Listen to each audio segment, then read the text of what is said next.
começar, né? O nome do episódio ficou Nossos Livros do Coração, né? Sim. Fofinho. E aí, para falar para os ouvintes, né, que estão nos ouvindo, eu sempre quis dizer isso. A proposta do episódio é justamente falar, cada um comentar sobre os livros preferidos ou os livros que marcaram de alguma forma. E aí, quem sugeriu esse tema foi Thalita, e depois eu, parando para pensar, é um tema muito bom para primeiro episódio, porque justamente acho que dá uma noção mais ou menos do gosto de cada um, né? Os livros, a literatura tem também essa característica, né, de, sei lá, de definir o caráter ou as características das pessoas, eu acho. Então, a gente pode começar falando. Sim, antes de começar propriamente nas rodadas, né? Cada um falando e tal, enfim, a conversa da gente, a gente pode falar. Eu coloquei aqui um tópico de como, como despertou o interesse na leitura em cada um, né? É perfeito.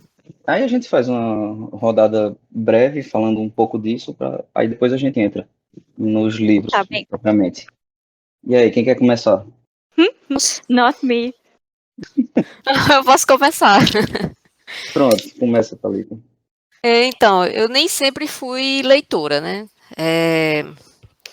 A minha infância eu li poucos livros, adolescência também, porque não tinha muitas referências em casa. Era mais leituras porque a escola passava e precisava das aulas de literatura. Aí eu fazia essas leituras. Mas durante a minha infância, quando eu não sabia ler, eu fui uma criança que quis aprender rápido.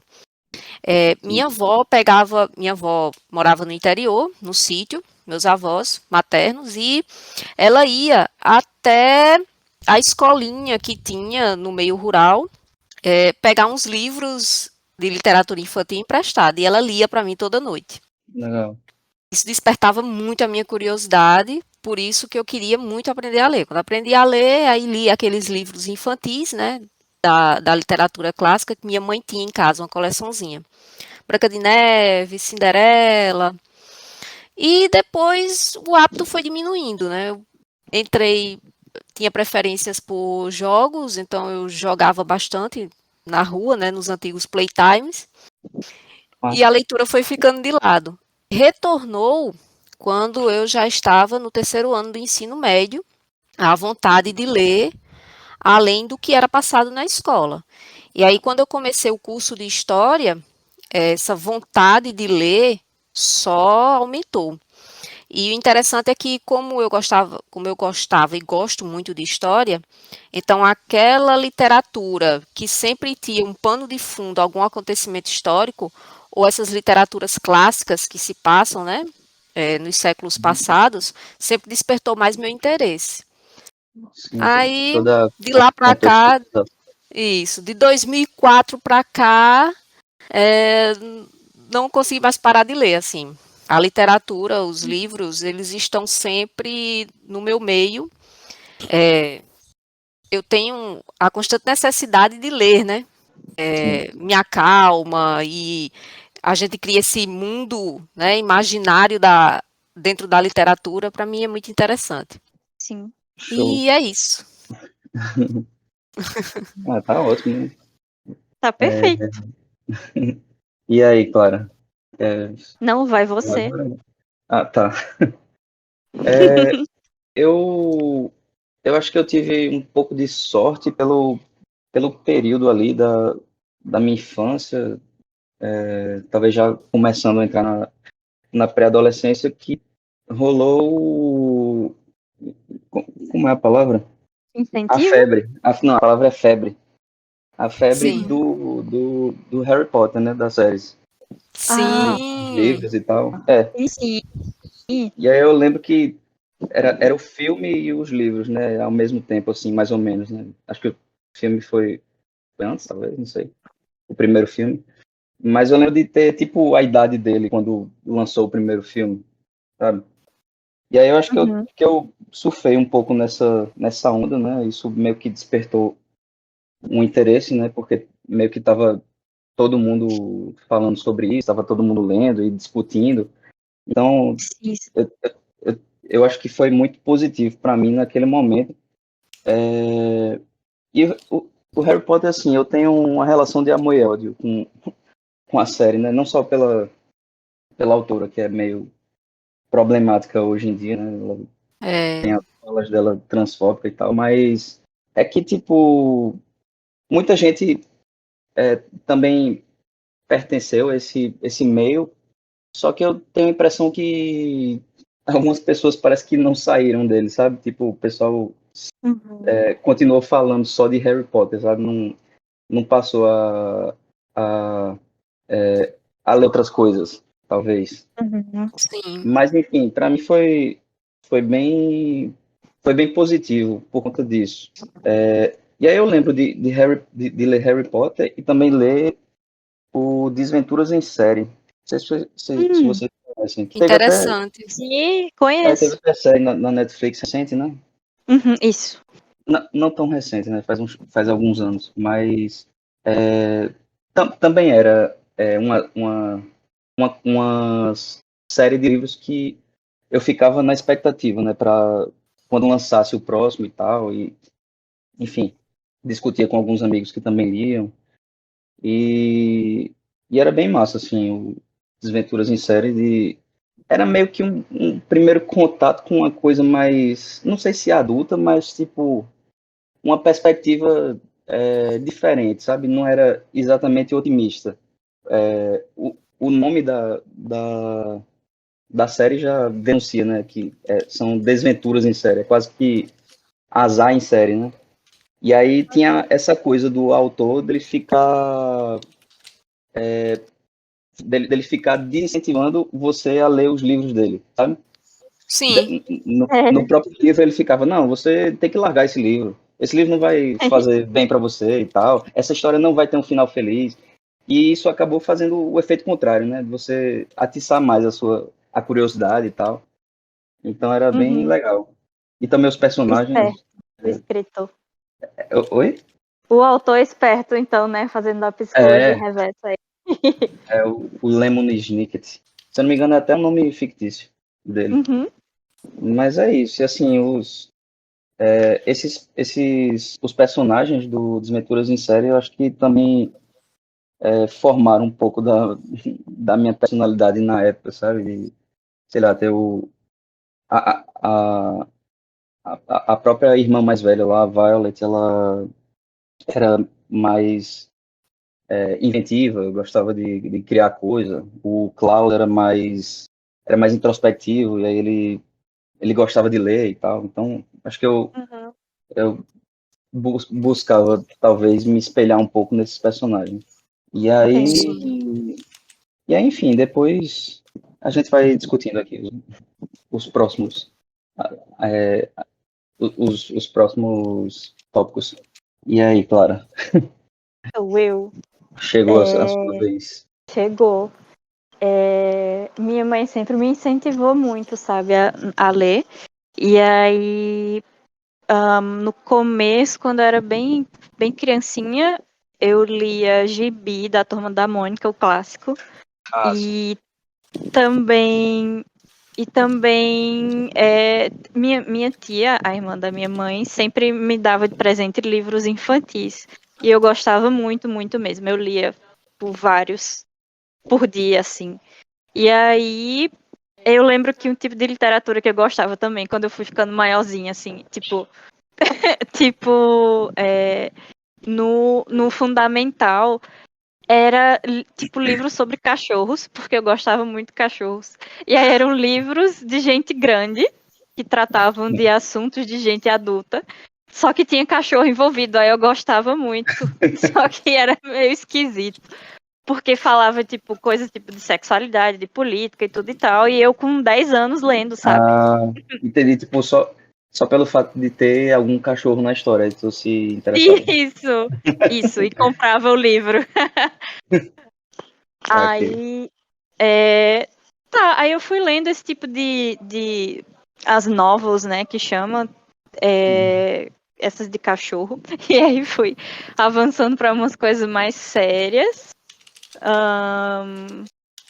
E aí eu comecei a ler clássicos, tipo, deixa eu ver, acho que Jane Austen e tipo Fitzgerald, sabe? E aí quando eu entrei na faculdade de letras, aí pronto. Aí foi que eu conheci mais coisa mesmo e me interessei ainda mais. Mas é isso, basicamente. Gente, desculpa, eu tô na casa de uma amiga, aí de vez em quando alguém grita aqui. Não, não Não, dá para ouvir nem tô daqui. ouvindo. Tá Ah, bem que bom. tranquilo, tá bem polido aí o áudio. Ótimo. Pode continuar. É isso. Ah, tá. É isso, basicamente. Ah, beleza. Então a gente pode passar para o próximo tópico, que é justamente as 3 rodadas, né, com os livros favoritos de cada um. E aí Uhum. a ideia é basicamente cada um falar de algum livro e tal, algum livro que marcou, para a gente discutir. E depois que cada um falar de um, a gente passa para a próxima rodada. E aí serão Uhum. 3 rodadas nessa dinâmica. Então, quem quer começar? Eu posso começar dessa vez. Pronto, começa aí. Um Faz livro seu que me nome. marcou. Ah, Tá um bom. livro, um conto, uma história. Sim, sim. Acho que foi um dos primeiros grandes clássicos assim de literatura americana que eu li, que foi The Great Gatsby. Hum, E primeiro eu assisti o filme, Fitzgerald. na verdade. Eu assisti o filme e aí eu fiquei encantada e depois eu fui ler o livro. E tipo, é um livro muito triste, sabe? Na verdade, tipo, o filme ele mostra todo esse brilho do American Dream, né? E é um filme bem bonito, bem brilhante, assim, e colorido, e enfim, personagens belíssimos, né? É o Mas com DiCaprio? isso. E aí Sei. tem outros dois, se não me engano, que é dos anos 80, e aí tem um que é mais antigo ainda também, que são bons. Uhum. E eu não sei, eu lembro de ler. Eu era adolescente e senti uma angústia muito grande, porque de fato é um livro muito triste. E aí depois eu li de novo recentemente e eu continuei sentindo essa angústia. Então não foi coisa da idade nem nada, é porque é um livro angustiante mesmo. Sim. Mas eu acho que é tipo, Fitzgerald era tipo um gênio assim, sabe? E esse livro é um dos marcos, assim, um divisor de águas no cânone e tudo mais. E eu também gosto que eu descobri depois que ele usou algumas falas da própria esposa dele, né, a Zelda, e Ah, colocou sim. dentro do livro. Poxa, Eu Coisas que ouvi ela falar dessa história. falou pra ele. Você viu? Uhum. Ele fez isso. Deve ter feito muitas vezes, né, inclusive. E aí tá, o livro é sobre esse cara, o Gatsby, que estas, assim, ilustríssimas e riquíssimas e chiquérrimas. Uhum. E aí muita gente vai, é em Nova York isso. E aí muitas pessoas vão para essas festas, mas a parada é que ninguém nunca recebeu de fato um convite. A galera só aparece lá. E aí depois você descobre que é porque ele quer encontrar uma certa menina, né? Ele quer que ela apareça nessas festas, só que ela nunca aparece. E aí depois vai contando a história deles dois, de quando eles eram jovenzinhos e tudo mais.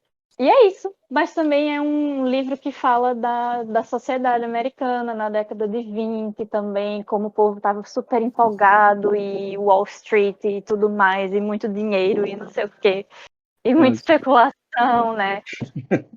E aí depois veio 29 e Crise. 30, que foi a depressão muito grande, né? E aí eles meio que aquela história de que, tipo, quanto mais alto você vai, maior é a queda, né? Então, acho que eles não previam isso de forma alguma e, enfim, é um livro que é um dos meus preferidos, é um livro que eu gosto muito. E o livro foi escrito quando? O ano? Deixa eu olhar, peraí. Não é o primeiro novel dele, não. O primeiro foi This Side, como é? This Side of Paradise. alguma coisa, que é muito bom também, inclusive. E a Zelda teve um livro publicado em que ela escreveu no manicômio, na época, Sim, inclusive, que é Essa Valsa é Minha. E tem edição em português e tudo mais, é bem interessante. sim, Deixa eu sim. ver. Tem uma edição muito bonita que é a da Antofágica, né? Sim, sim. Ah, pode crer. Lindíssima a edição. Cadê o Tá. é Tu já leu esse, de... Thalita? Não, o Grande Gatsby ainda não. Eu tenho ele aqui, inclusive, mas sempre vou colocando outro livro na frente. Não leia, é muito bom. É de 25, Felipe. Ah, tá. Então Olha é antes só, da crise, Jazz né? Age, totalmente, exato. é o Era de Ouro dos Estados Unidos. Isso, Pode crer. exato. E aí você tem um vislumbre pouquinho dessa realidade dele, sabe? E, Sim, inclusive, os Fitzgerald viveram intensamente essa época, sabe? Eles eram exatamente como mostra no livro mesmo, sabe? Tipo, sair de festa em festa, assim, ir para várias festas numa noite só. E Uhum. muita bebida, e enfim. É, eu lembro deles dois como personagens naquele filme do. Como é o nome dele? Putz, Ele do Woody Allen. Meia-Noite em Paris. É, Woody Allen, isso. Sim, Meia-Noite em sim. Paris. É mesmo, né? É Né? Que verdade. tem eles é, dois, aí tem o Tem o Hemingway. Hemingway. Isso. Aham. É, e Sim, é mais sim. ou menos essa vibe, né? E se eu É, não me engano, exato. o Hemingway tem um livro que ele meio que relata esse período que ele passou lá em Paris E e que teve contato com se esses chama, autores, né? se chama The Sun Also Rises. Ah, O sim. sol. Eu não sei como ficou em português a tradução. o O Sol é para sol nasce. Todos, não. Eu Não, Só não para Todos, lembro. eu acho que é de uma autora. É de uma autora, é. É, É ótimo também The Sun Also Rises. É uma delícia de ler. Muito bom. Mesma época. esse é o do Hemingway? Do Hemingway. Ah, tá. Não, eu tava pensando no Paris é uma Festa, que é dele também. Sim, sim, também, é Aí verdade. eu não sei se é mais biográfico ou se ele romanceou também. Uhum, entendi. Eu não Mas, sei também. é, eu lembro que tem umas fotos aí nesse livro, nesse período. Então, pode continuar. Acho que terminei, deixa eu pensar. Tem uma série sobre a Zelda. Eu sou obcecada por ela, gente. Mais por ela do que pelo marido dela. Mais ainda por ela não ter tido a oportunidade de história dela, sabe? Sim. Essa vinha Série, um pouco. Oi, diz. série de livros que você diz ou série Não, tipo, série sobre a vida de dela? TV. Acho que é Ah, no tá. Ah, então deixa eu HBO. dar nas recomendações. Tá bom. Aí. Quer dizer, se quiser falar de outra coisa também pode, fica à vontade. Tá, deixa eu ver. Ah, enfim, tem na HBO essa série e gosto muito dela justamente por ela não ter podido tanto falar, né, sobre a vida dela, como era o casamento e tudo mais, e o pessoal meio que essa ideia dela assim sendo tipo completamente pirada e louca Uhum, e enfim, e a gente nunca teve a oportunidade de saber o lado dela das coisas, né? total. E, e ela morreu de forma muito trágica. Tipo, o Scott botou ela no manicômio.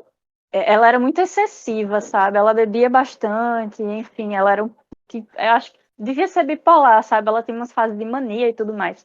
E daí ele botou ela no manicômio e ela morreu lá porque o manicômio pegou fogo. Então morreu todo mundo. Caramba, Poxa, essa é a história real Então, deles? história real da esposa, sim, sim. Caramba. É gente, muito trágico. Pois é. Aí, acho que é isso. Gosto E muito da mais, Zelda, pesquisei mais sobre ela. fala aí, Thalita. Clara, você tem mais outros livros que, assim, você queira falar sobre eles? Por enquanto, tô de boas. Quero que vocês falem também. Sim. Felipe, a gente vai falando de um em um ou vai tudo de uma vez? Desembucha de uma vez? Não, a gente vai falando, cada um fala um. Aí Cada um fala um, pronto. volta para a primeira pessoa que falou e aí vai fazendo essas Certo. rodadas. Você Eu quer gosto, falar logo, Thalita? pode falar se quiser. Não, fica à vontade.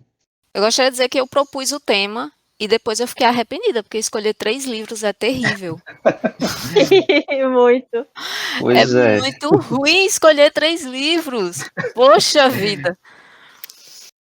Então tá, para essa primeira rodada, eu vou colocar aqui um livro que eu li quando eu tinha começado o curso de História há pouco tempo e eu me apaixonei pelo livro. É um livro de literatura. Ele é considerado um romance utópico. O nome do livro é Notícias de Lugar Nenhum. O título já tinha me chamado muita atenção, né? Poxa vida, Notícias de Lugar Nenhum. E aí comecei a ler despretensiosamente. O autor é William Morris e ele escreveu ali no finalzinho do século XIX. Ele é inglês e aí nesse livro aqui ele descreve uma sociedade britânica futurista. Olha que ele está no século XIX, futurista, em que a sociedade ela alcançou uma forma política e social que não dependia mais das fábricas. E olha que ele está vivendo ali o período entre a primeira e a Revolução segunda Industrial, revolução né? industrial, né? Sim. Não dependia mais das fábricas para sobreviver, não precisava de representações políticas, porque as pessoas elas estavam em um grau de sociabilidade, socialização e cuidado com o próximo tão grande que não necessitava de representações religiosas nem políticas.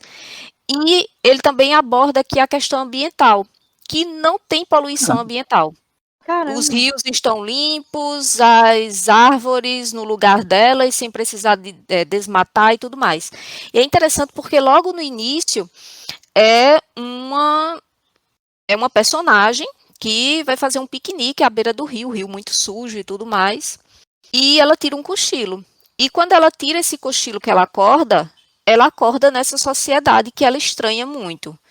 Então, essa personagem vai percorrendo algumas casas, alguns lugares que ela reconhece como o parlamento e etc. Não era mais parlamento. E aí ela chega numa casa, ela é acolhida. E essas casas, a ideia de propriedade privada não existe mais. Então é assim, você mora numa determinada casa, as casas elas pertencem a todos, mas cada um tem o direito de ficar numa casa, né, individualmente, tá, com sua família e tudo mais. Mas se de repente você quiser morar em um outro lugar e a pessoa do outro lugar quiser trocar a casa com você, tem essas trocas. E diariamente as pessoas trabalham no que elas gostam. E como cada uma vai trabalhando no que tem mais talento, então a sociedade não para. Uhum. A sociedade simplesmente ela não para. E assim, William Morris, ele foi inspiração para C.S. Lewis, né, de Nárnia, para Tolkien, e também para alguns historiadores britânicos, como é o caso de Edward Palmer Thompson. Porque ele conseguiu, em um livro de literatura, e é um livro que não é cansativo de ler, ele conseguiu trazer um resumo da ideia de como seria o socialismo se desse certo. E aqui ele não está falando de comunismo, ele está falando do socialismo. Se chama um romance utópico porque seria o socialismo utópico e científico se tivesse dado certo.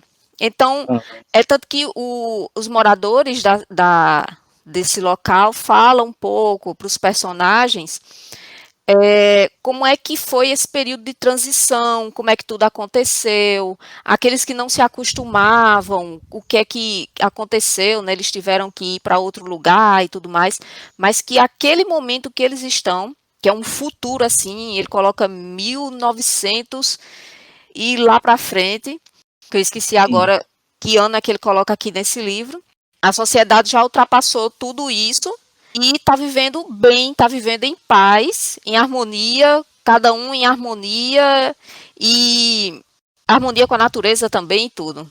Então, assim, eu achei muito interessante quando eu li. Caramba, que livro interessante. E aí, quando eu vi que ele tinha inspirado outros autores, quando eu terminei de ler, se tornou um dos meus livros preferidos. E é até hoje. Bom mesmo, Mesmo parece incrível. depois de tanto tempo. Na época, eu até coloquei, quando eu comprei esse livro foi em 2012. Eu já tinha lido ele antes de outra pessoa, e aí quando foi em 2012 eu disse, esse livro eu ainda gosto muito dele, eu quero ter. E eu achei ele no Sebo. Se eu não me engano, foi o Sebo o Sebo Cultural, aqui em João Pessoa, né, na Avenida Tabajaras. E ele estava Sim. novinho. Peguei e até hoje é um dos meus livros preferidos, porque é a perfeição do que poderia ser se não fosse o egoísmo humano, se não fosse tantas Claro. coisas, né? A falta de empatia e etc. Aqui é uma sociedade que as pessoas têm empatia umas pelas outras e elas estão de boa entre elas. Eles resolvem os conflitos sem precisar encarcerar ninguém. E assim, é realmente uma utopia que sonho. nós gostaríamos. É uma utopia que nós gostaríamos de viver, né? Você estava falando da história que a menina ela, ela tem um sonho, né? No caso, a utopia é o sonho dela. Sim, E lembrou muito, você falou Incrível. de C.S. Lewis, né? Do Nárnia.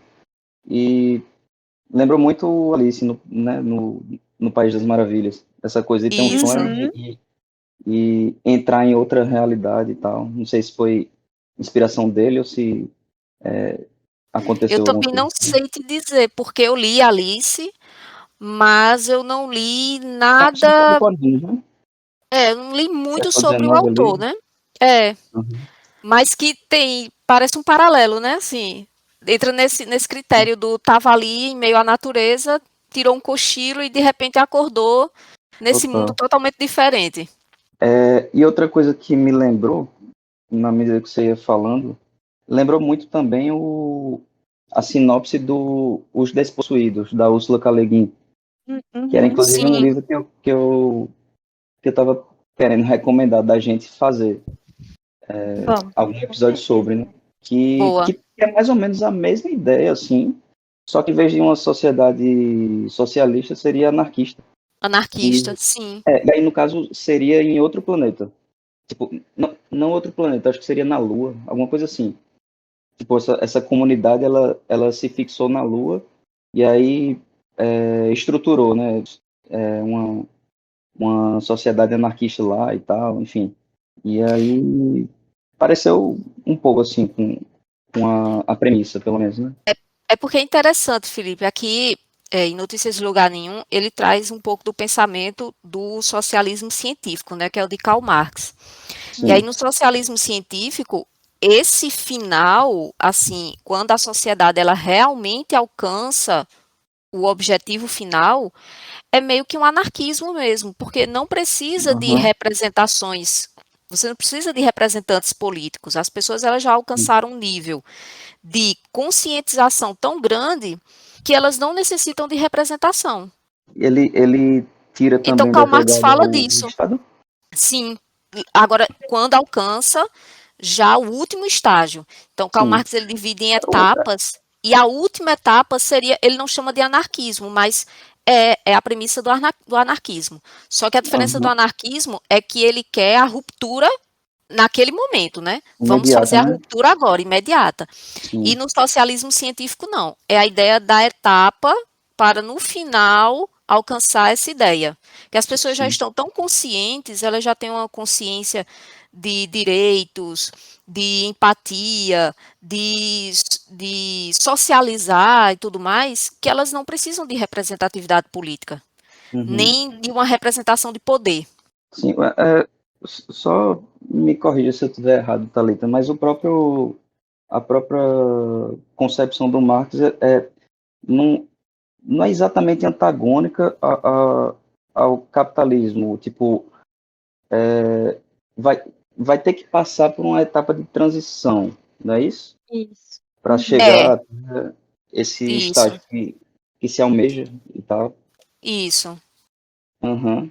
Interessante. Vou colocar na minha lista aqui também. Eu também, com certeza, já botei. Qual é o nome do autor?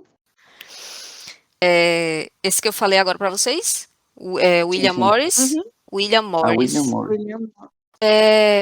Então sou eu que vou continuar com o segundo livro. Ah, não, se você já encerrou, aí eu falo o meu Encerrei. e aí a gente Pronto, volta. pronto. Beleza. O primeiro livro que eu pensei em trazer aqui é um pouco mais moderno do que o que vocês falaram, que é o Ensaio sobre a Cegueira, do Saramago. Não Sim. sei se vocês já leram. Já li, mas eu não terminei porque é um livro muito pesado, né? Eu não estava num estado emocional Pois muito é. bom na época. Aí eu não É, consegui terminar. ele é um livro Então, pesado e eu assisti o filme. sim. Aí Eita, quando eu comecei o livro, eu disse, não, vou deixar aqui quieto, depois eu retomo e não retomei a leitura. Então, manda ver aí, Aham. Felipe. O meu primeiro contato com a obra dele foi também justamente pela adaptação, né, do Fernando Meirelles, né, brasileiro. sim. Isso. Uhum. Foi, acho que em 2008, eu assisti o filme com meus irmãos e pirei, né, na ideia dele, né. E, e esse livro foi meio que um divisor de águas, assim, para mim, porque talvez foi, não sei, a primeira leitura mais madura que eu fiz, sabe? Antes era mais infanto-juvenil e tal. E esse livro, ele tem esse clima mais pesado mesmo, né? Pela temática, enfim. Tem, eu acho que, não sei se pode se chamar de distopia, ou se... Eu acho que sim. Né? Porque, tipo, dá para traçar vários paralelos com o que a gente viveu É, nesses últimos total. anos, né? Com pandemia e descaso de governo e tal. Sim, Sim.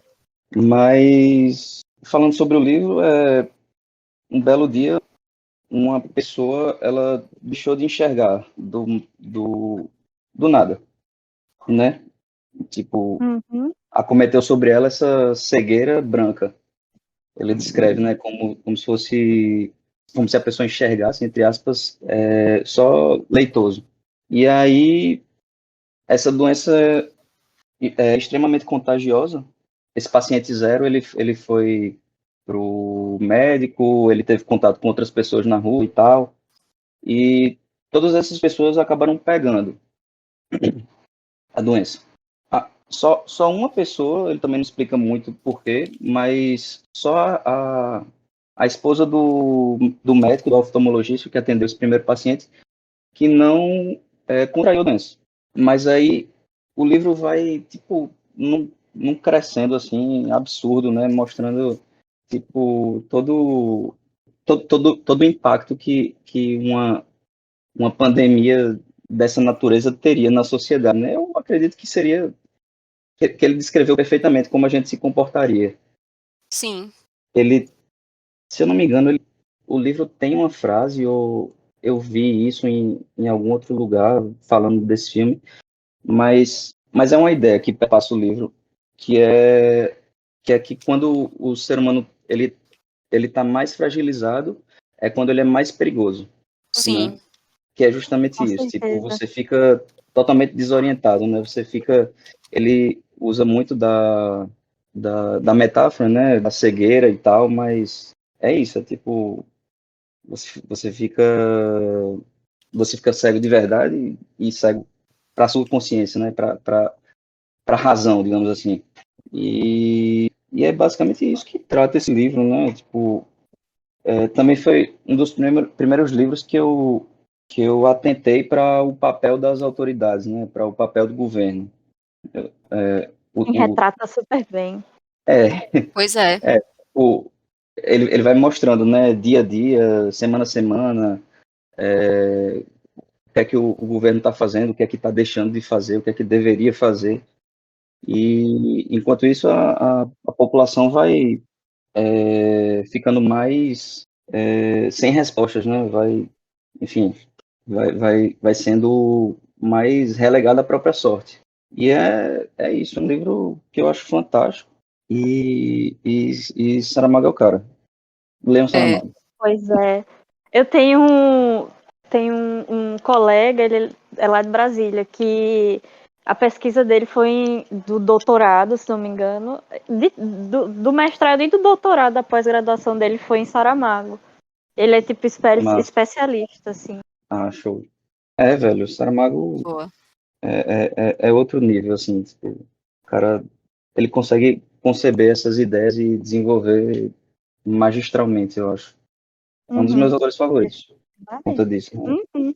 Sim. Não, ele é Pois é. maravilhoso. Maravilhoso, maravilhoso. Ótima escolha de vocês.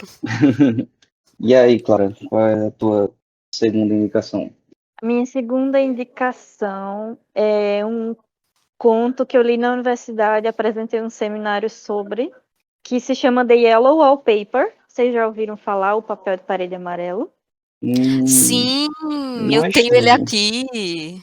Tu achou aonde, hein? Porque eu não acho em lugar nenhum para comprar. Eu ganhei de uma amiga minha. Deixa eu ver se ela colocou a data aqui no livro. Eu ganhei de aniversário de uma amiga minha, Mirtz. Caramba! Ela também ama literatura. O Manda pa- foto da edição para mim. Mando o papel de parede amarelo. É da editora José Olímpio. Uhum. Eu vou Não mandar conheço foto a para vocês editora. agora. Manda, quero ver. Perfeito o livro, maravilhoso. Não, Tu ela não leu, né? colocou o ano aqui. Li. Então, a autora se chamava Charlotte Perkins Gilman e ela publicou, deixa eu ver, ela publicou em janeiro de 1892 e cadê? Eu tinha separado aqui uma. Cadê? É meio que é considerado uma das obras pioneiras assim no quesito feminismo, sabe? E a história também é semi-autobiográfica também. É sobre um casal que eles compram uma casa um pouco afastado da cidade, assim, porque a esposa tá doente. Ela tá com. Como é que eles descrevem? Como é que eles falavam naquela época? Tipo, não é neurótica, mas problemas nos nervos, sabe? E aí a recomendação do médico é que ela ficasse o mais afastada possível, assim, da sociedade. Era o que eles chamavam nessa época de rest cure, que seria a cura pelo descanso, né? E aí consistia nisso, em afastar a mulher assim, da sociedade mesmo, e também proibir que elas escrevessem, que elas lessem. E é sobre isso, justamente sobre isso o livro. A mulher era totalmente controlada pelo marido e ela ficava nesse quarto onde tinha um papel de parede amarelo e ela foi enlouquecendo, porque ela estava sem ter contato com ninguém, né? Ela não podia praticar o que ela mais gostava, que era escrever. E aí ela começou a ver coisas, tipo, na parede, no papel de parede, sabe? Daí é sobre isso e a própria Charlotte, ela recebeu esse tratamento na época. O médico dela passou para ela. E aí ela meio que escreveu esse conto como uma forma de alertar as mulheres o mal que esse tipo de tratamento pode fazer, sabe? E aí ela mesma falou que quase enlouqueceu, assim. E aí depois ela até expôs o médico e tudo mais. E aí vocês imaginam que não deu em nada, porque mulher naquela época. Hoje em dia, né? Já é, tipo, ruim, imagina em 1890. Sim. Aí, enfim. Era bem comum isso, né? Tipo, no século XIX o pessoal considerava a histeria como uma doença de mulher, né? Pronto, exatamente Aí isso. rolava E não, Uhum. essas. e não só isso, qualquer mulher que tentasse se expressar ou ela rejeitasse a dominação masculina era enviada para o manicômio. Eram consideradas Perfeito, loucas. exatamente. Exatamente. Daí é isso. A gente apresentou um seminário faz tempo já. E aí uma das. A gente leu bastante, né, antes de apresentar, e aí uma das teorias que o pessoal tem é que o marido dela, John, representaria essa sociedade patriarcal, né, que estaria oprimindo ela e controlando o tempo todo. E Sim. que. E aí outra coisa eu não vou falar, que eu já dei muito spoiler. Eu gostaria de ler até um trechinho que eu deixei marcado quando eu li, Lê e para nós, muito bem. que ela observando o papel de parede amarelo. Aí ela diz assim: finalmente descobri uma coisa.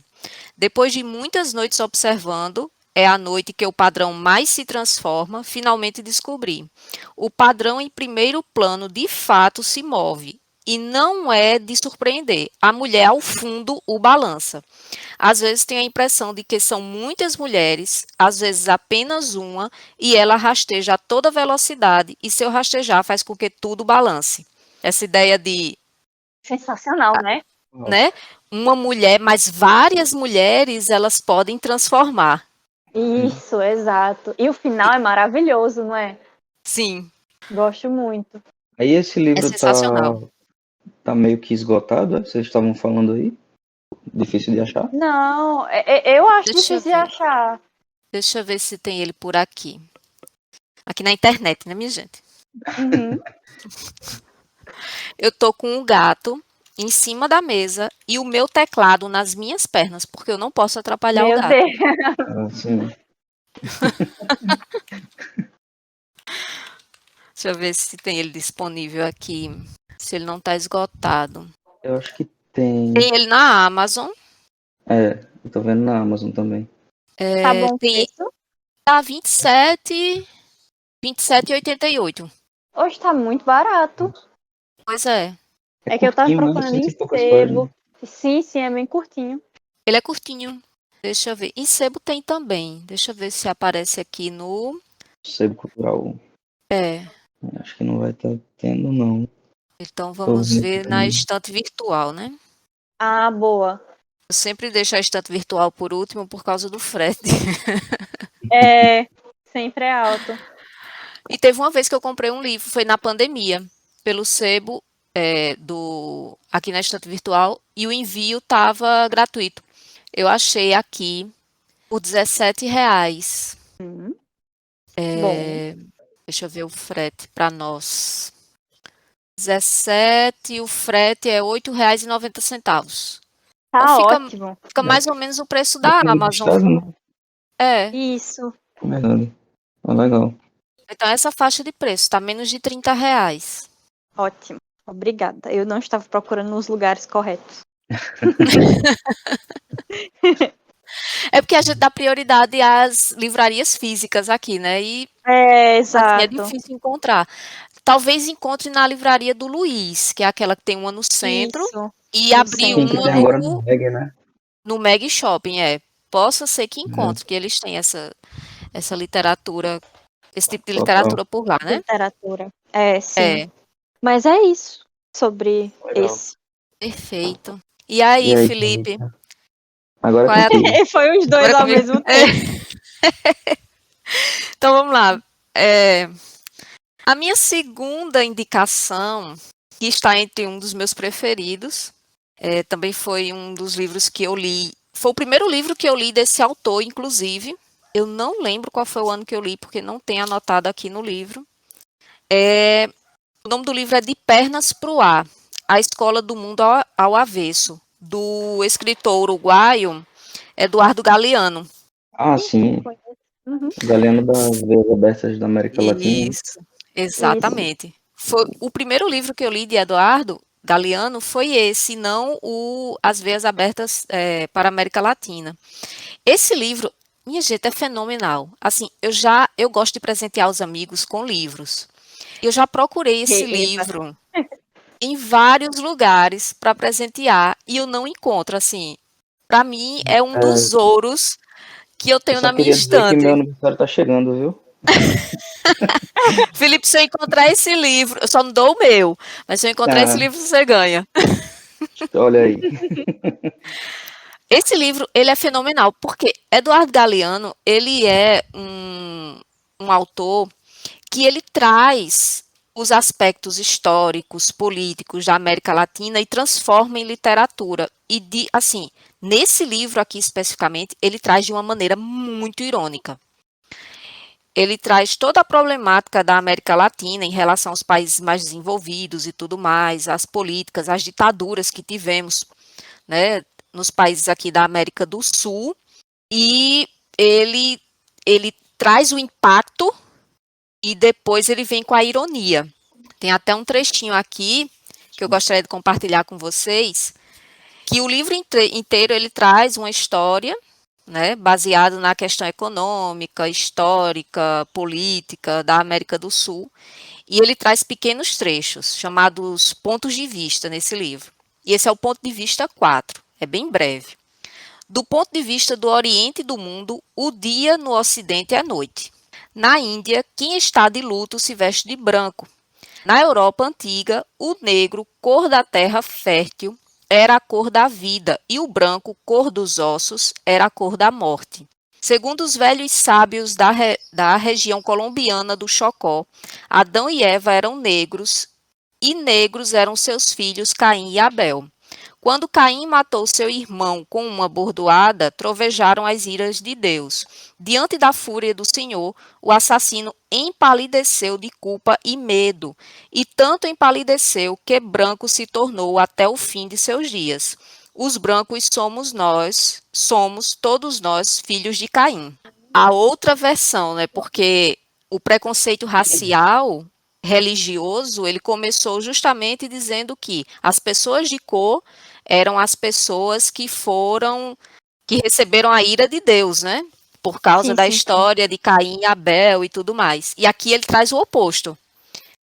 O mais, né, pela visão dos povos colombianos. Na verdade, o branco é quem recebeu a ira de Deus, porque ele ficou tão aterrorizado com a ira de Deus que ele empalideceu. Ele tinha o tom de pele escuro e empalideceu. E aí, assim, foram ficando os demais brancos. Então, ele traz esses, né? E do ponto de vista oposto, né? Como é que se vê? É muito interessante esse livro, minha gente. O meu é todo marcado porque tem trechos fenomenais. E eu indico, assim, a leitura dele. Você acaba entendendo um pouco da nossa América Latina, mas não é uma leitura puramente acadêmica, que às vezes é cansativa. Não é acadêmica. A escrita de Eduardo Galeano, nesse livro e em outros, ele faz de uma maneira bem didática, porque ele quer chegar ao povo. Né? A ideia dele não é chegar àqueles que já estão no meio acadêmico, mas é chegar ao povo. Importante isso. E aí esse é um dos meus livros preferidos até hoje. Tá no meu coração. Bem legal. É isso. Tem outros livros também dele muito importantes, além As Veias Abertas para a América Latina, é um dos mais conhecidos, né? Mas tem tantos outros da literatura uruguaia. E é isso. O Eduardo Galeano é uma das minhas falhas, ainda não ter pegado nada dele para ler. Eu só sei Eu também não. da importância, né, sobretudo do Veias Abertas, que muito se comenta e tal, mas já anotei aqui. Boa indicação. E assim, você é uma leitura rápida. Esse livro, especificamente, ele tem, deixa eu olhar aqui, ele tem 350 páginas, e você lê essas 350 páginas em um dia só. Imagino. Porque não é uma leitura cansativa. Quanto mais você lê, mais você fica interessado em saber qual será o próximo ponto que ele vai abordar, qual é a próxima história que ele vai trazer. E é incrível. Eu recomendo a todos vocês e a todos que estão nos ouvindo. Boa. A gente ainda vai falar isso com naturalidade, certo? O primeiro episódio é sempre, né? A gente fica meio travado. Vai vir com o tempo. Certo. Sou eu agora, né? É você. Isso. O segundo livro que eu trouxe também é de um autor famoso, que é o Dostoiévski. Todo mundo já... Boa! Né? O livro, no caso, é o Crime e Castigo, do Dostoiévski, né? Um dos Big Five dele. Perfeito. E esse livro... Aliás, o Dostoiévski, ele é meio que... Eu tinha até anotado aqui para fazer uma comparação, porque existe, não sei se vocês conhecem, um rapper brasileiro chamado Dom L. Não. Não. Tipo, pois é, então, ele não é dos mais conhecidos, mas ele é tipo um cara meio reverenciado, assim, na cena, sabe? Tipo, os caras grandes, assim, MC e tal, todo mundo meio que é, gosta muito dele, Sim. das rimas dele e tal. E aí, por conta disso, ele meio que se auto-intitula o favorito do seu favorito, né? Tipo, o rapper favorito do seu rapper favorito.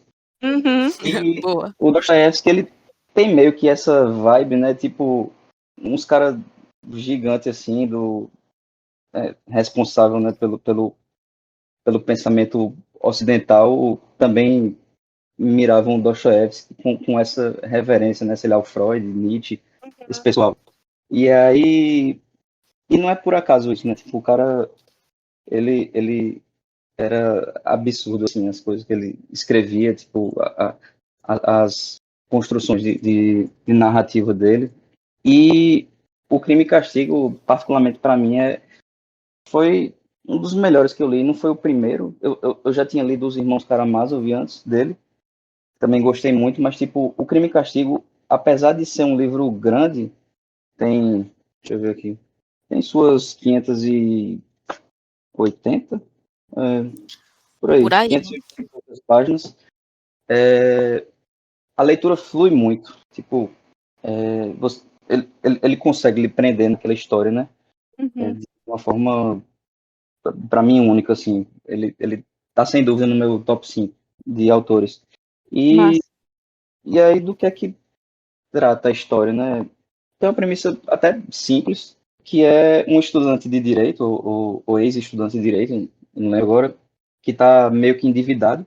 Ele decide se vai ou não matar uma pessoa para, enfim, para conseguir quitar as dívidas e tal. Ele faz um cálculo, na verdade. Eu vou até ler um trecho aqui da contracapa que fala meio sobre isso, que é o Raskolnikov, jovem estudante, pobre e desesperado, perambula pelas ruas de São Petersburgo até cometer um crime que tentará justificar por uma teoria. Grandes Uhum. homens, como César ou Napoleão, foram assassinos absolvidos pela história. Esse ato desencadeia uma narrativa labiríntica que arrasta o leitor por becos, tabernas, pequenos cômodos povoados de personagens que lutam para preservar sua dignidade contra as várias formas de tirania. Então é isso, né?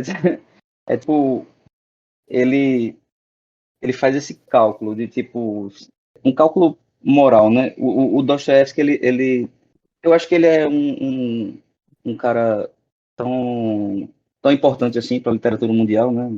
Por conta disso, ele meio que rompe com essa coisa de personagens simples, né, planos, para tratar de personagens complexos, né, para tratar dos dilemas morais desses personagens.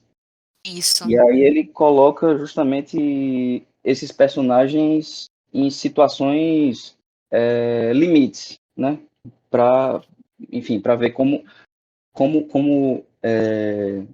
sei lá, como eles vão agir, né? Como a psicologia dele, a psique deles vão agir. E eu acho que é isso que é o diferencial nas obras do Dostoiévski. Dostoiévski ele traz uma mistura do o que era a Rússia nessa época que ele está retratando e como isso afeta psicologicamente seus personagens. Sim, É sim. Uhum. incrível, é É, o, incrível. o Dostoiévski ele vai escrever ali também no século, é um dos autores do século XIX, né? E na Rússia, Isso. a Rússia estava em ebulição nessa época, né? Tipo, ele próprio fez parte de um grupo acho que de esquerda radical lá e tal. Foi preso por conta disso, né?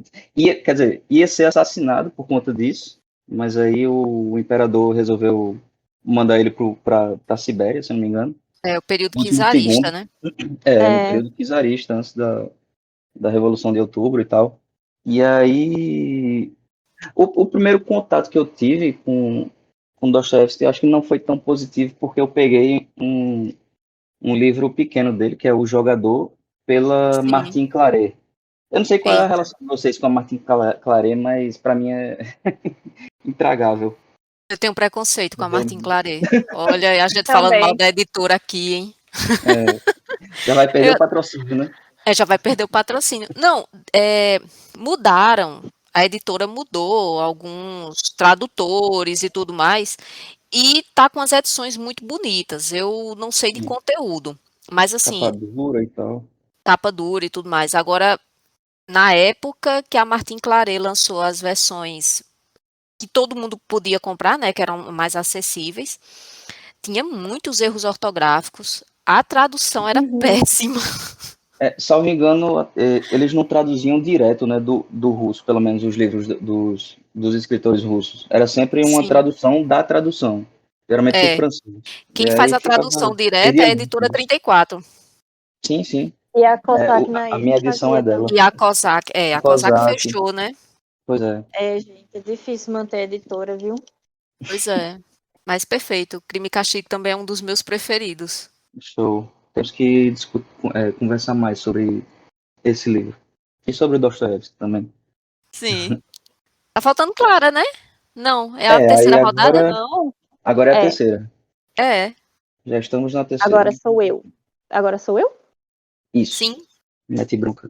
O terceiro é um livro muito famoso. Acho que vocês conhecem. É A Redoma de Vidro, da Sylvia Plath. Ah, sim. Vocês já leram? Eu não Não li, cheguei a. mas Como uma não, colega gente? minha estava indicando também, que quando ela falou a redoma de vidro, Claro! aí eu disse, de Stephen King, ela, não. Disse, É que ele tem uma redoma, sobre a redoma, será? é, É, É, tem um título parecido com o dela. Ela, não, de e Sylvia Plath. Aí eu, ai, gente, que tem que ler, vergonha. gente. Olha, vamos lá, cadê? Pô, ela escreveu esse livro, na verdade, ela publicou o livro em 63, e ela publicou não com o nome dela, mas com um pseudônimo, que era Vitória Lucas. Caramba. E, e é um romance semi-autobiográfico também, né? Em que ela teve que mudar os nomes dos lugares e das pessoas, porque senão ia dar muita confusão. No fim, deu confusão, porque era muito parecido com a realidade. A galera que foi citada, né, não gostou muito, não. Parece que rolou até divórcio entre uma galera aí. Eita, Foi. sociedade frágil. Não é? Pois é. E aí foi o único romance publicado dela, eu já falei isso. E aí ela só tem publicado mais. Ela tem 2 livros de poesia, se não me engano, que é Ariel e. Não, ela tem Ariel e aí tem um de contos que é Johnny Panic e não sei o que, alguma coisa com Bíblia. Johnny Panic and the Bible of something, alguma coisa. Então, esse livro é sobre uma garota chamada Esther, de 19 anos, que ganha um estágio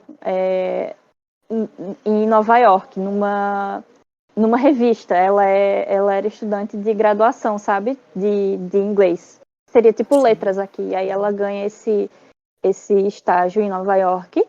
E a Silvia também ganhou um prêmio também de estágio, assim, numa revista na época.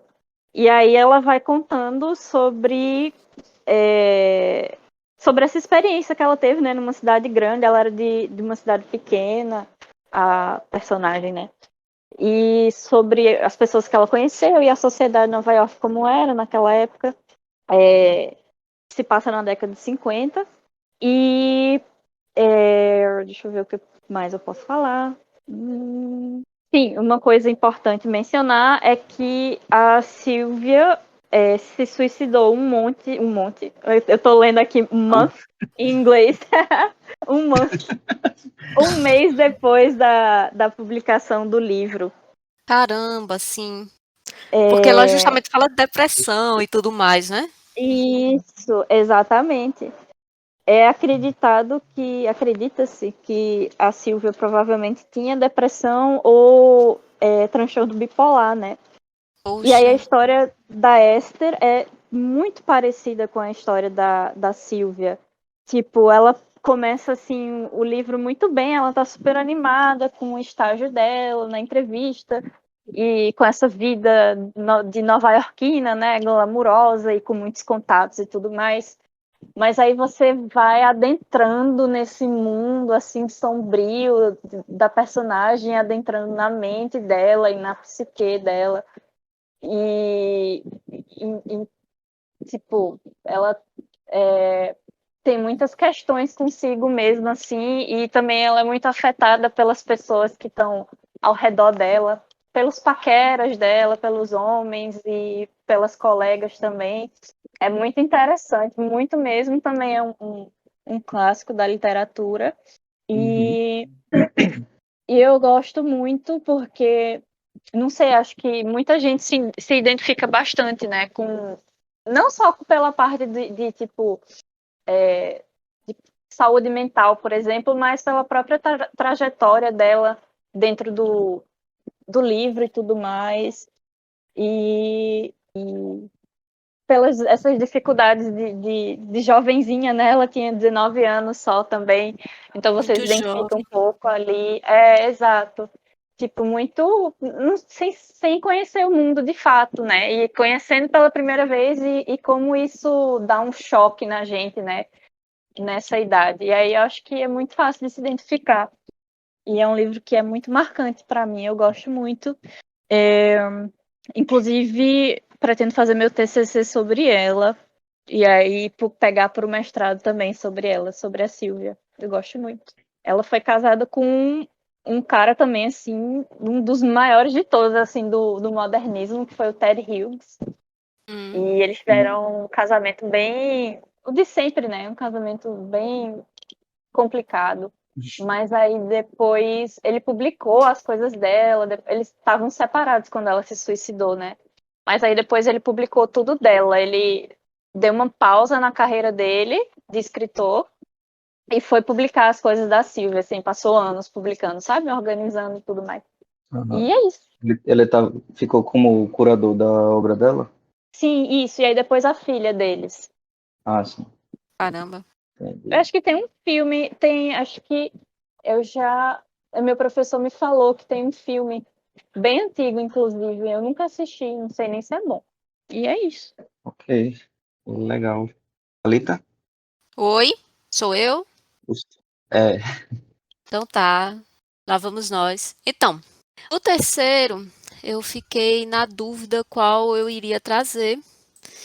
E eu pensei em trazer, não, não é livro, é quadrinhos. Ah, sim. Boa. Adoro. É, trouxe quadrinhos, assim. Esse Em, hom- daqui é em homenagem ao Lamu, que declarou voto em Lula ontem, não foi? exato. Olha, Pra quem V de não, Vingança é um pra dos quem não meus sabe, a gente tá preferidos. gravando isso um dia antes da eleição. Provavelmente, quando esse podcast for lançado, o presidente já vai ser Luiz Inácio Lula da Silva. Se Deus quiser. E estamos na Deus te expectativa. ouça. Atenda as nossas preces. Então, o V de Vingança é um dos meus preferidos. Eu tava até pensando em Ah, trazer, eu disse, indicação mas própria, o V de Vingança? não, não é. Eu tava Ah, pensando tá. em trazer ele para cá Uhum. hoje, mas eu pensei, não, vai que o podcast é lançado vai ser lançado depois das eleições, aí a gente vai lançar toda a nossa ansiedade ali no episódio, né? Porque eu particularmente estou muito ansiosa amanhã, né? Vai Também. Nossa domingo as Senhora. eleições e vai vir toda a apuração e aquela angústia da apuração, né, minha gente? Sim. Mas enfim, eu não trouxe o Alan Moore, mas eu trouxe a Marjane Satrapi, com Sim, a Persépolis. maior de todas. Persépolis é, é um, Persepolis é muito bom. é, Como não falar de Persépolis? pois é, maravilhosa. Acho que é Assim, a única indicação que todo mundo leu aqui, né? Provavelmente. É verdade. Persepolis, imagina se Trap. pois é, para quem não leu, fica a dica.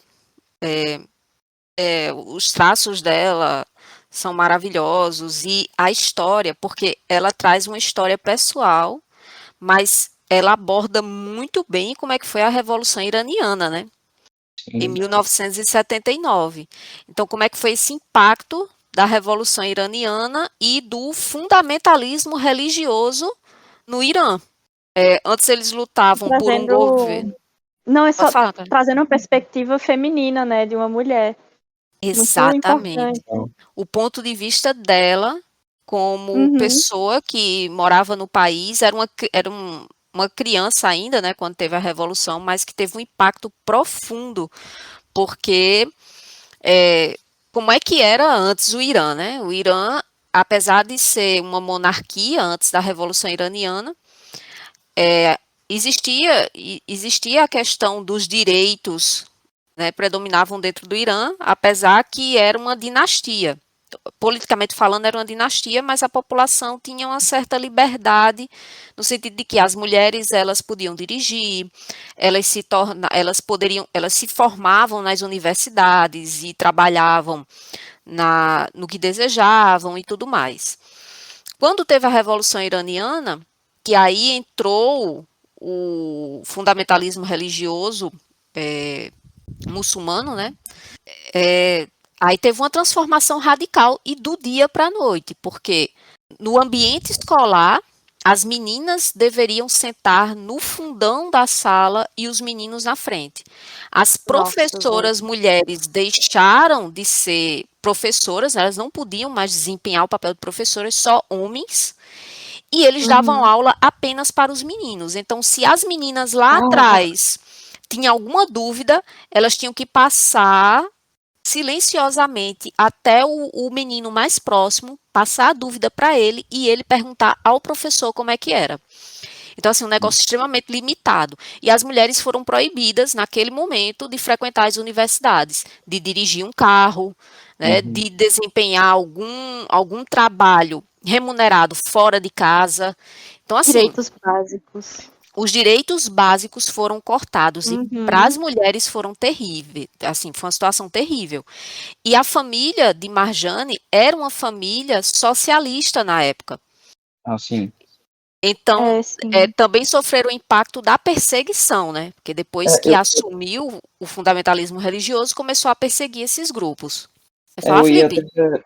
eu ia até comentar sobre isso, porque a revolução em si, ela partia muito do descontentamento da população de vários setores, né, da sociedade iraniana, incluindo, claro, os religiosos, mas também socialistas, enfim, outros grupos, Isso, com o Shah, né, o Chapa leve.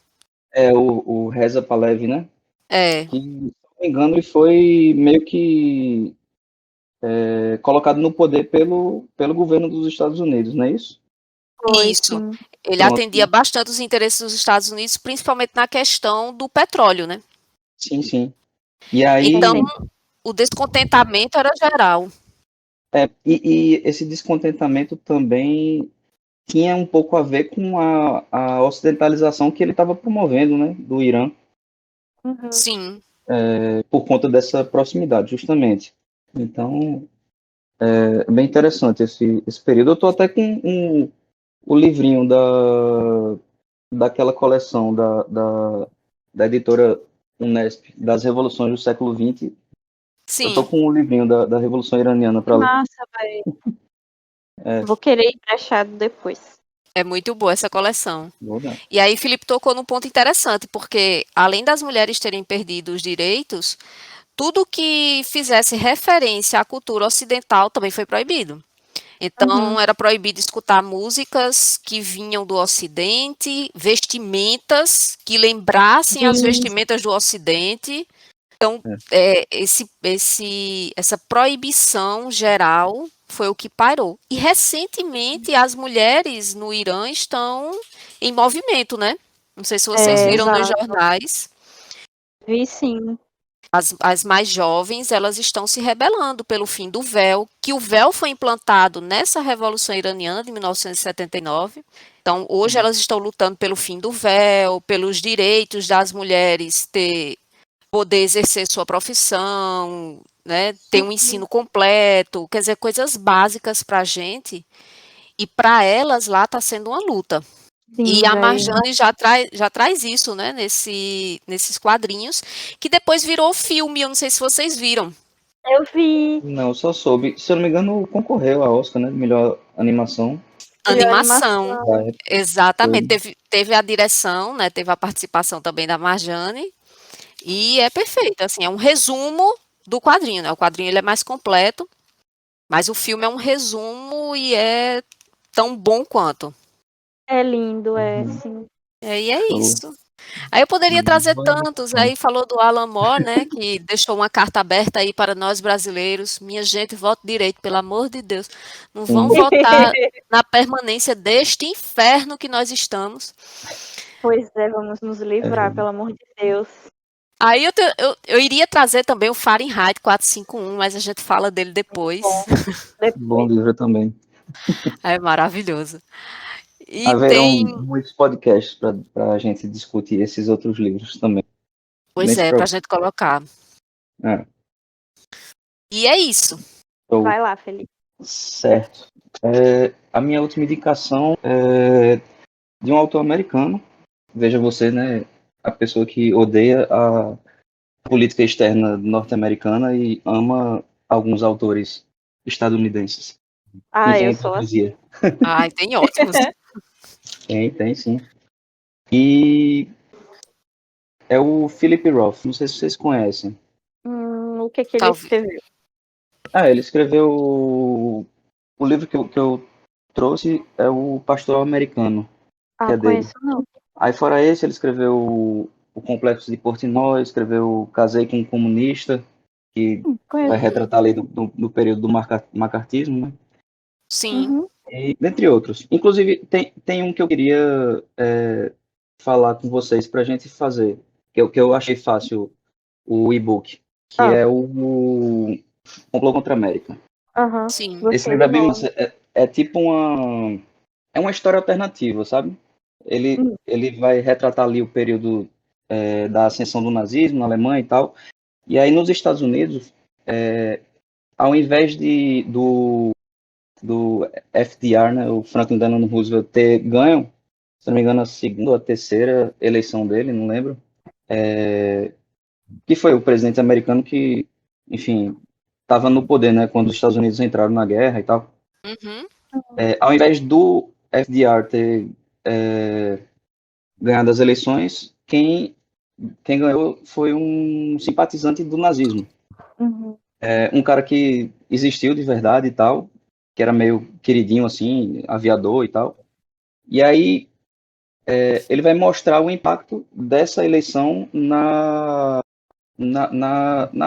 comunidade judaica ali, dos personagens, né? Porque o Philip Roth ele é de origem judaica, de New Jersey, e aí essas questões de comunidade e tal sempre estão presentes na obra dele. Mas assim, esse livro não é o que eu queria trazer aqui agora, nesse momento, né? O que eu queria falar era justamente o Pastoral Americano, que foi o livro que eu li esse ano. Olha aí, um dos meus livros favoritos eu li neste ano em que estamos gravando o nosso podcast. Olha aí. E aí, do que é que trata, né? O Philip Roth ele é muito versátil assim na escrita dele para tratar sei lá, às vezes de forma bem humorada, né? Algumas situações, mas tipo no minuto seguinte meio que vira a chave e ele consegue dar um peso gigante assim, uma seriedade para a história e você fica meio que nessa, né? Você fica na mão dele. E aí esse livro em si não tem nenhuma a história não é tipo nada grandioso nem nada do tipo, né? As histórias dele geralmente são simples, mas ele foca muito na, talvez na psicologia dos personagens.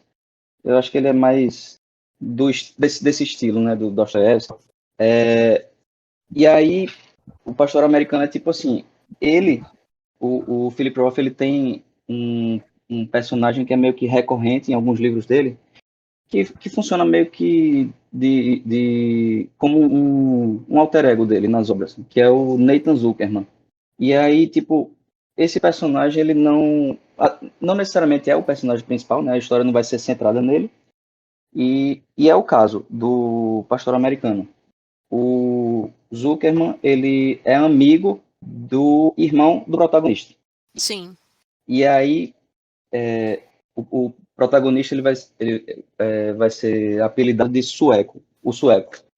Só que também era um judeu ali, eu não sei se é Newark, o nome da cidade, mas tá por ali, na costa leste.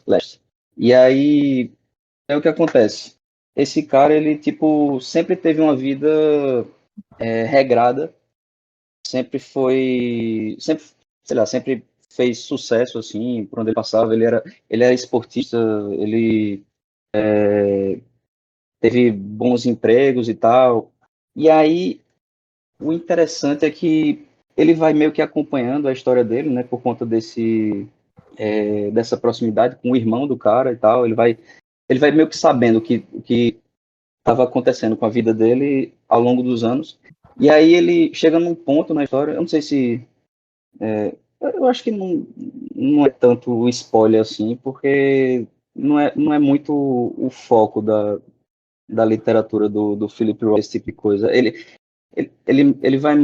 tá mais preocupado com a discussão do depois, né? Depois que acontece tal coisa.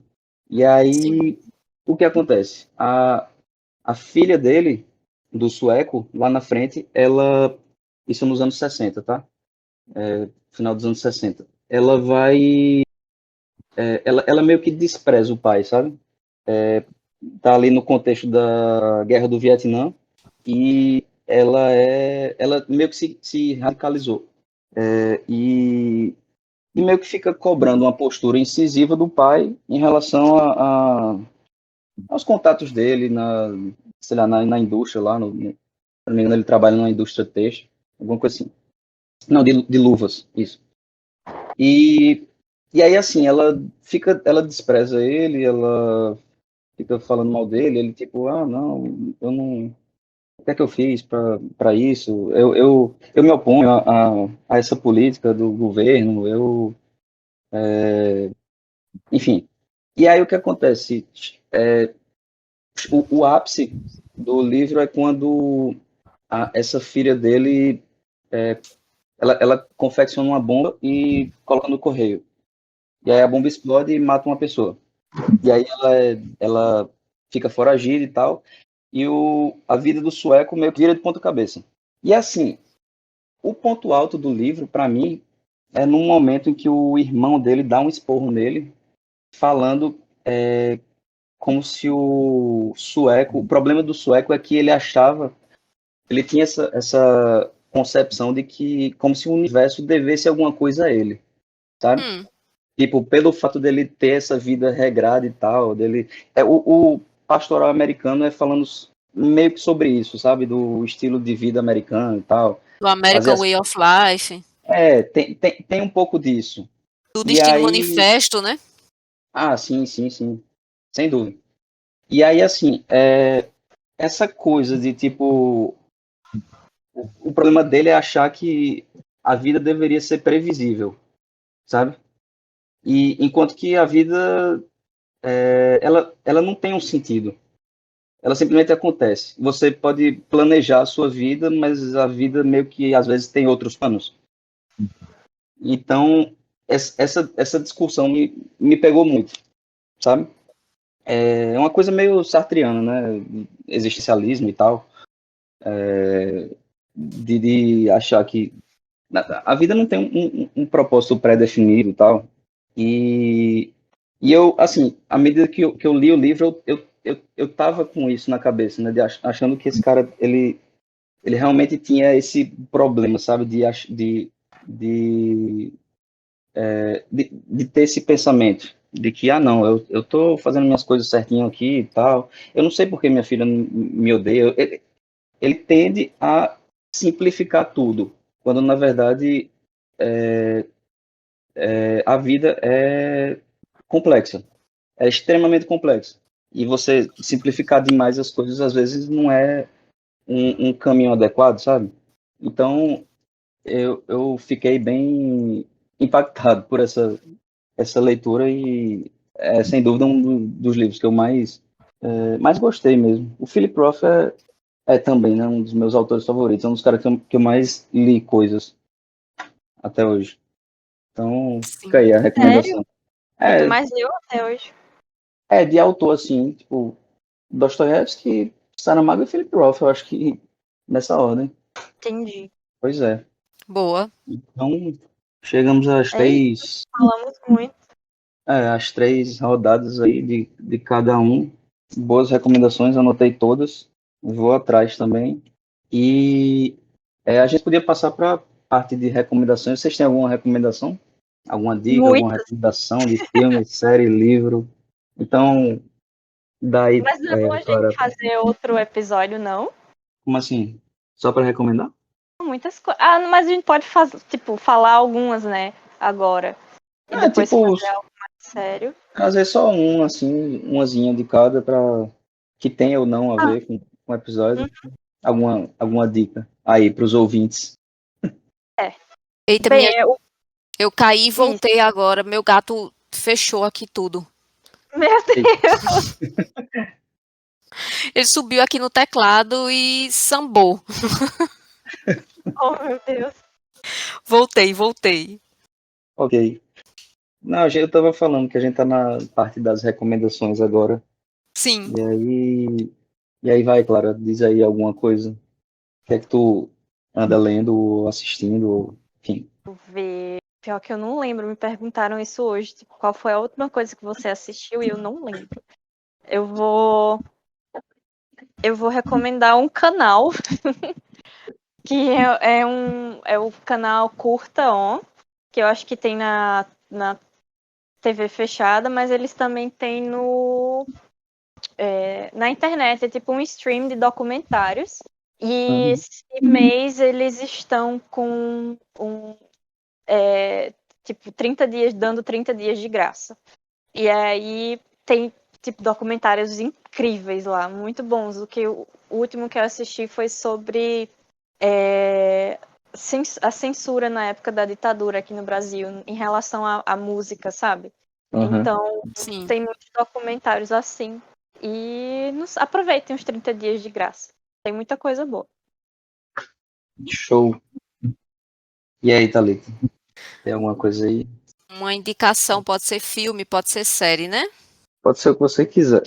Ai, gente, deixa eu ver. São muitas opções.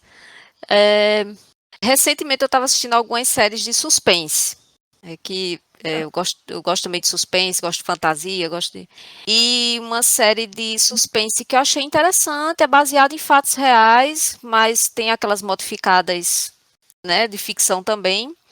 É uma série nova da Netflix chamada Bem-vindo à Vizinhança. Hum, Ele já começa interessante porque é baseado em fatos reais. E a história de uma família que se endivida para comprar a casa dos sonhos. Só que quando eles chegam, a vizinhança parece um bairro maravilhoso, um bairro arborizado, longe de Nova York, então, um negócio bem tranquilo. Só que a vizinhança é bem hostil com eles, e a vizinhança nem conhece eles para ser hostil.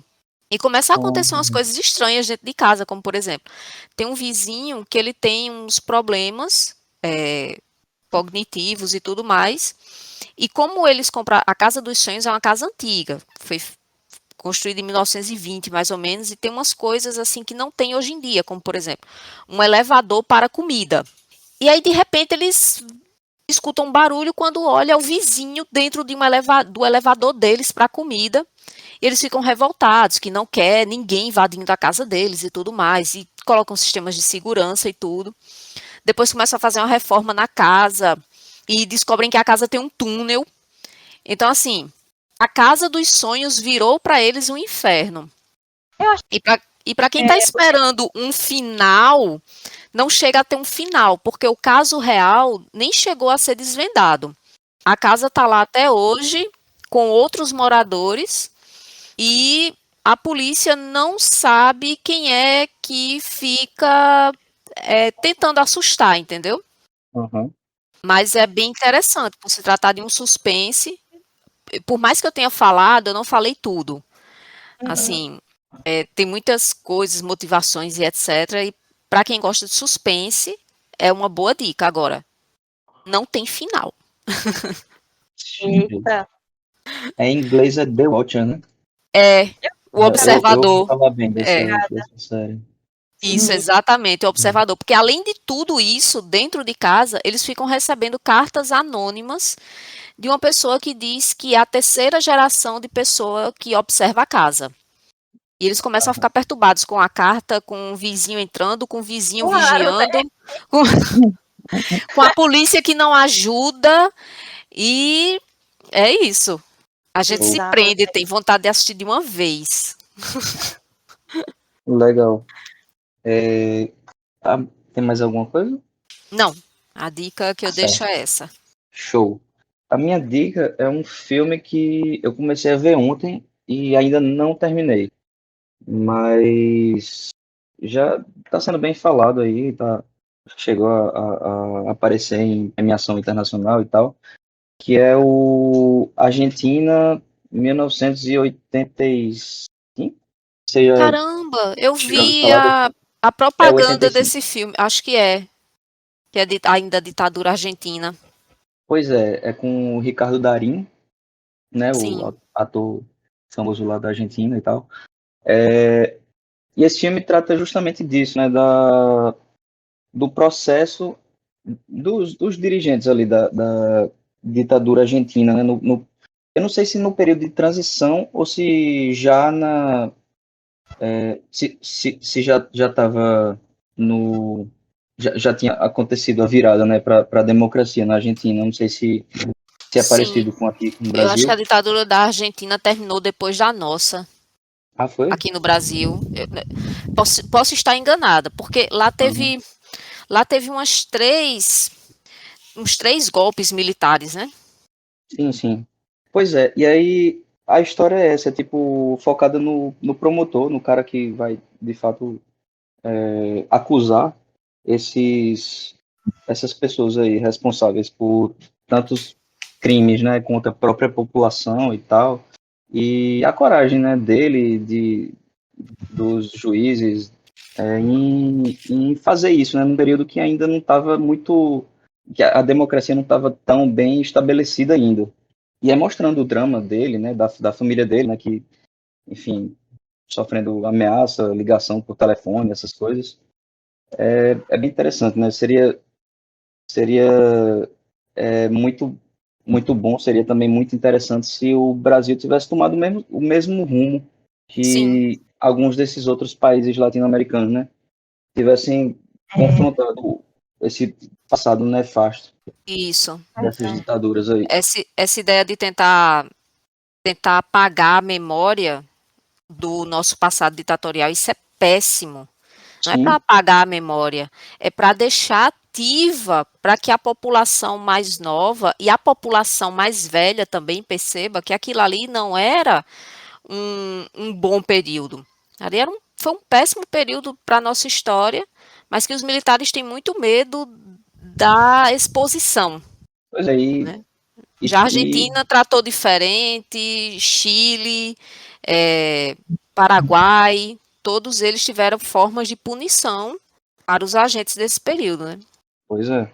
E aí quando a gente não faz isso, né? A gente não pensa de forma crítica o nosso passado, aquela coisa meio clichê, né, de a tendência a repetir, né? É, sim, mas é E, verdade. pois é. Pois é. Então, acho que é basicamente isso, né? Foi um Vocês têm sucesso. mais alguma consideração aí a fazer? Por hoje, não. Show. A gente gravou aqui, deixa eu ver no meu robozinho. Caramba, já quase 2 horas de episódio. Foi, Eita, pô, foi bom. 1h40 por aí. como é que vai fazer, Felipe? Eu vou editar, né? Eu vou Eita, eu vou editar, vou colocar embora que umas eu tô musiquinhas aí. com uma enxaquecazinha. Oi? Eu vou me embora, que eu tô com uma enxaquecazinha. Eu vou comer Ah, alguma não, coisa. sim. Tá certo, sim, Vai lá, sim. vai lá. Pois então a Beijo, foi gente. ótimo, gente. Obrigada. Valeu. Obrigada, foi A ótimo. gente fecha por Beijo. aqui, né? Isso. Vou parar a gravação. E valeu, brigadão. A gente vai se falando, né, pros próximos episódios. Isso, vamos sim. Vamos continuar. Estou gostando muito de gravar com vocês. É bem legal. Ah, valeu. Tchau, tchau, Thalita. Tchau. Valeu.